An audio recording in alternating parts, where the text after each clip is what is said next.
முதல்ல மேசராசியில் பிறந்தவங்களுக்கு எப்படி இருக்கும்? ஃபஸ்ட்டு உங்களுடைய ராசிநாதன் அவர் எங்கே இருக்காரோ அதை ஒட்டி தான் உங்களுடைய லைஃப் இந்த வாரம் அமையும். அப்படி பார்க்குற போது அவர் 3ஆம் இடத்துல இருக்கார், குரு பகவானுடைய நட்சத்திரத்தில் இருக்கார். இது அத்தனையுமே உங்களுக்கு நன்மையானா பரவாயில்ல. குறிப்பாக பார்த்தீங்கன்னா, நான் ரொம்ப நாளாக இது மாதிரியான கிரக நிலைகள் இருக்கிறது, வீடு மாற்றம் இடமாற்றங்கள் ஏற்படுவதற்கான வாய்ப்புகள் நிறைய உண்டு.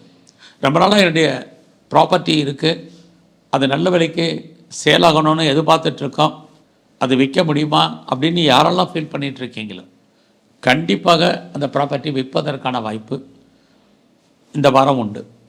அல்லது அது சம்மந்தப்பட்ட பேச்சுவார்த்தைகள் அல்லது அக்ரிமெண்ட் போடுறதுக்கான சூழ்நிலைகள் இது அத்தனையும் மேச ராசியில் பிறந்தவங்களுக்கு இருக்குது. அதோடு நீங்கள் இந்த வாரத்தில் ஏதாவது செய்தியோ தகவல்களையோ எதிர்பார்த்து காத்துட்டு இருந்தீங்கன்னா அது அத்தனையும் உங்களுக்கு நன்மையாக வரும். நீங்கள் அது மட்டுமல்ல, உங்களுடைய உறவுகளால் மகிழ்ச்சி சந்தோஷம் இருக்க, எதிர்பாராத உதவிகள் கிடைப்பதற்கான வாய்ப்புகள் இது அத்தனையும் உங்களுக்கு உண்டு. அதே சமயத்தில் உங்களுடைய ராசிக்கு 12ஆம் இடத்துல ராகு சுக்கிரன் இந்த கிரகங்கள் இருக்கிறது. நீங்கள் பின்னாடி இப்போ இன்வெஸ்ட்மெண்ட் பண்ணிங்கன்னா பின்னாடி நல்ல ஒரு ரிட்டர்ன்ஸ் கிடைப்பதற்கான வாய்ப்பு உங்கள் வாழ்க்கையில் இருக்குது.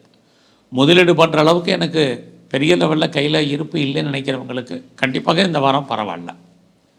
இந்த வாரம் நான் பிஸ்னஸ் பண்ணுறேன், என்னுடைய பிஸ்னஸ் எப்படி இருக்கும் அப்படின்னு ஃபீல் பண்ணுறவங்களுக்கு தொழில் நல்லா இருக்குது. தொழிலில் எவ்வளோக்கு இன்வெஸ்ட்மெண்ட் பண்ணுறீங்களோ அவ்வளோக்கு ரிட்டர்ன்ஸ் கிடைப்பதற்கான வாய்ப்பு உண்டு. கையில் பணம் தனம் பொருள் இருக்கும். குறிப்பாக நான் ரொம்ப நாளாக நகை வாங்கணும்னு நினச்சவங்களுக்கு அதற்கான வாய்ப்புகள் இந்த வாரம் உண்டு. அதோட இந்த வாரம் உங்களுடைய 8ஆம் இடத்தை குரு சனி பார்க்குறதுனால தேவையில்லாத விஷயங்களில் தலையிடாதீங்க, யாருக்கும் கடன் கொடுக்காதீங்க, அந்த பணம் திரும்ப வருவதற்கான வாய்ப்புகள் இல்லை.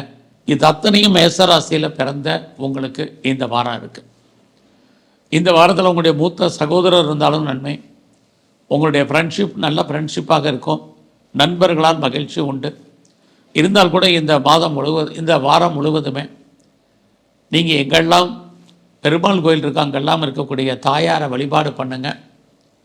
குறிப்பாக துர்க்கையுடைய தரிசனம் ரொம்ப முக்கியம்.